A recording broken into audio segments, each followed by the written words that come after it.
Take a look at this table. At the very highest level, where teams are obsessed with getting an 0.01% improvement, it's clear that the long goal kick is much more efficient at getting teams into the final third. So why has the goal kick undergone such a radical evolution that means teams are doing less and less of this? The goal kick, football's most boring moment, has now become the most fascinating and most important tactical element of the game. And it didn't happen overnight. There were distinct phases to this, each with a how and a why they caused an evolution. And it all began with... The year is 2004. The ball goes out of play and the entire stadium knows what's coming next. The keeper strolls to get the ball, defenders turn away from their keeper entirely as 10 outfield players walk towards the halfway line to contest the aerial when the goalkeeper inevitably tries to hit the big man. And here's the thing, on the surface this made complete sense. Many managers thought to themselves, well, if the ball is close to our goal, there's a higher chance of us conceding. And at the same time, if the ball's closer to the opponent's goal, there's a higher chance of us scoring. The long restart allowed them to get the best of both worlds, moving away from their own goal and towards the opponent's goal as quickly as possible. But it almost always resulted in an aerial duel and trying to win a second ball. Essentially a 50-50 restart, kind of like a jump ball in basketball or a line out in rugby. And then came... In the summer of 2008, a Spanish manager walked into Barcelona's training ground with an idea so simple it sounded stupid. Yo pensaba, está loco. Pero como yo también estoy un poco loco, entonces me sentí identificado con él. And here's the thing about that crazy idea. At times in his very early weeks at Barcelona, it seemed like Pep himself had reservations with this approach. Maybe it was too big a change too soon. Because what do we see here? Almost the unspeakable. No Barca players offering an option, and Valdés launching it long hopefully towards the midfielders and the forwards in the opponent half. And this wasn't a once-off either. In those early days, there was a strong mix between the old-school goal kick and this new approach. The revolution was an instant. It was tentative, almost nervous. But Guardiola had picked up on something that data would later confirm. Going long was essentially turning a situation where a side was 100% in controlled possession of the ball to a 50-50 situation. Except for Pep, it was so much worse. Because he had a problem that pushed him into a corner. His side was highly technical, but none of his forwards were aerially dominant. So that 50-50, it was more like a 20-80. Barcelona were essentially throwing away the ball. Fue en su despacho en el Camp Nou, delante de una pizarra, y tenía puesto en la pizarra dos fichas, y las dos fichas estaban en las líneas de fondo, al final, al lado de mi portería. Me dijo, ¿sabes qué son esos jugadores? Yo le dije, no. Me dijo, son los centrales. Yo me quedé así, no sabía de lo que me estaba hablando, la verdad, me sonaba chino. The solution, it turns out, was actually not pushing players forwards, but rather drawing them back, with the centre-back splitting either side of the box to receive the ball and begin the play, and the defensive midfielder moving deep as well to receive. The short pass now allowed the ball that was in 100% possession to remain in 100% possession. And slowly this approach spread like wildfire across Europe. By the mid-2010s, the very best teams were rarely interested in the gamble of the long ball. But here's the problem with revolutions. Everyone eventually catches up. Defensive teams began taking more and more initiative higher up in the press. The sides in possession had to drop more and more players deep, one pivot became two, the fullbacks also had to remain deep, and so on. The opponent knew the ball had to go to one of just a few options, and slowly the build-up had to become increasingly convoluted and risky. And then came... There have been very few rule changes in football that have fundamentally changed the tactical landscape. The change in the offside rule in 1925, the outlawing of the back pass, the change from a win being 2 points to being 3, the introduction of substitutions. All of these rule changes, even before a ball was kicked, were very obviously massive shifts in how the game would be played. 2019 changed things. But before we take a look how, if you're interested in this depth of tactical analysis and want to learn how to do it yourself, check out Tactics 12 through the link down below, which teaches you the basics for absolutely free.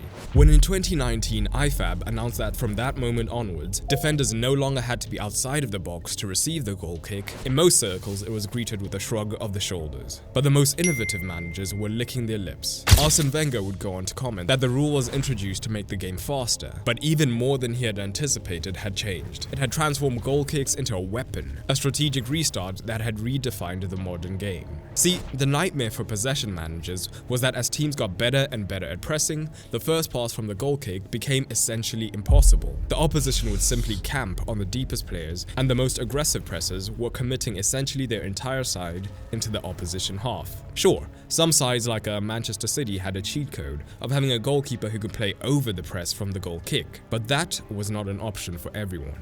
But the prospect of now having an extra 660 square meters available for build-up threatened to change the game.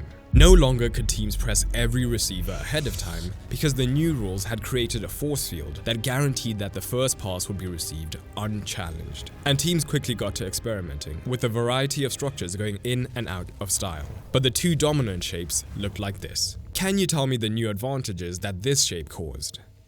Well, if the centre-back wasn't right alongside the goalkeeper, he essentially became a free man who could create havoc and, more importantly, overloads. He could switch into the fullback position early, beginning a wide overload down the flanks, or even potentially freeing up a man to help create a central overload. But the centre-back themselves could move into the midfield, helping to create the same central overload. A completely new paradigm had opened up by one simple shift. But this shape was and continues to be the most popular. But can you tell why? Teams beginning the goal kick had been facing one big issue. Number 5 has the ball, receive this pressure. Number 3 is pressure. Now we are playing, but the play is commanding from the opponent. This phenomenon was even worse before the rule change, as the goalkeeper always had to commit to one side, and once they did, they essentially committed to building down that flank, making them much easier to press as long as the pass infield was prevented. But with both centre-backs here, something more fundamental than just being close to the goalkeeper had changed, because what do we see here? David Raya simply refuses to take the goal kick. The same happens here when Barcelona is forced to retake the goal kick twice in quick succession. On both occasions, they avoid having Ter Stegen being the one making the first pass. But why is that? Well, increasingly, the centre-backs were taking the goal kicks to counter the problem we have just discussed. This meant that the first pass was going to the most central man, meaning that even under pressure, the play could still begin either side, something which made build-up safer, but at the same time, more unpredictable. You might be asking, what if the opposition simply pressed like this and locked in at least one of the thirds on the pitch? Well, a lot of teams actually did, and that put even more pressure on the goalkeeper. Having a ball-playing goalkeeper in your ranks was no longer an option. It was a must to be able to drive forward with the ball in these scenarios and pick out a pass higher up if it was available. See, the biggest advantage of the rule change was now in their own half, the side beginning the play had a true 11 versus 10 advantage, but only if the goalkeeper was dangerous on the ball when in possession, because otherwise, the opposition would simply sit off and force the goalkeeper to try something spectacular, knowing he would give the ball away. Which brings us to where we find ourselves now. Something was becoming increasingly clear. So many managers had the desire to control as much of the game as possible, but the truth is, once the ball is in open play, it's complete chaos. Corners and free kicks do offer a little more control, but there was still so much dependence on the quality of the delivery and the physical matchups. The goal kicks, on the other hand, were a blank canvas, the one area where a manager truly had 100% control.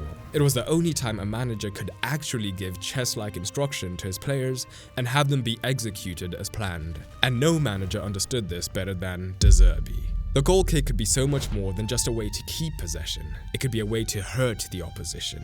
But the first thing he had to conquer was that situation where the opposition picked up all the outfield players and let the goalkeeper hold on to the ball.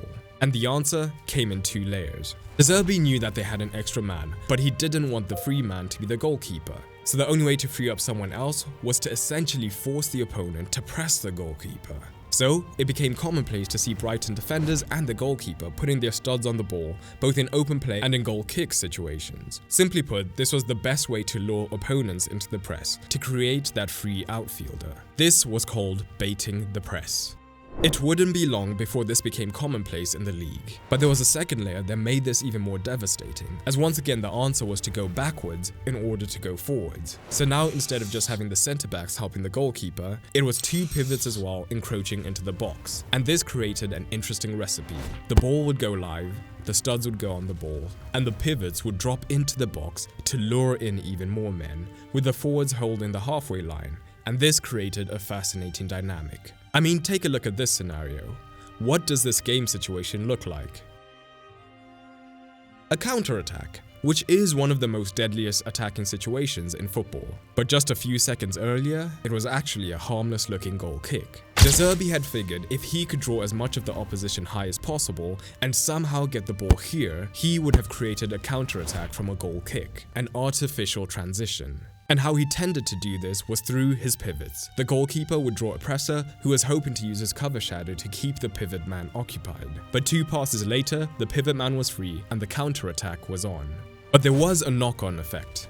The demands on the range of passing and the composure in possession of goalkeepers had increased as they had to draw in players and make decisions in such small spaces. They had to be great short, but now they also needed medium range passing in case the opportunity to chip the ball into the midfield emerged. At the same time, they still needed the ultra-long goal kick in their arsenal in case the opposition defense was pushing high up and the chance to go over the top was on. The position that was once expected to just boot it long in a vague direction now had to have one of the best passing ranges on the pitch. The evolution was complete, and all of this theory was backed up by the numbers, as research by My Game Plan showed that essentially, long goal kicks of course had the highest percentage of getting into the final third in possession, but the chaos and lack of control meant that only 1% of those situations led to a shot on goal. Compare that to a short goal kick, which was only slightly worse at getting into the final third, but it resulted in a shot 5 times more often.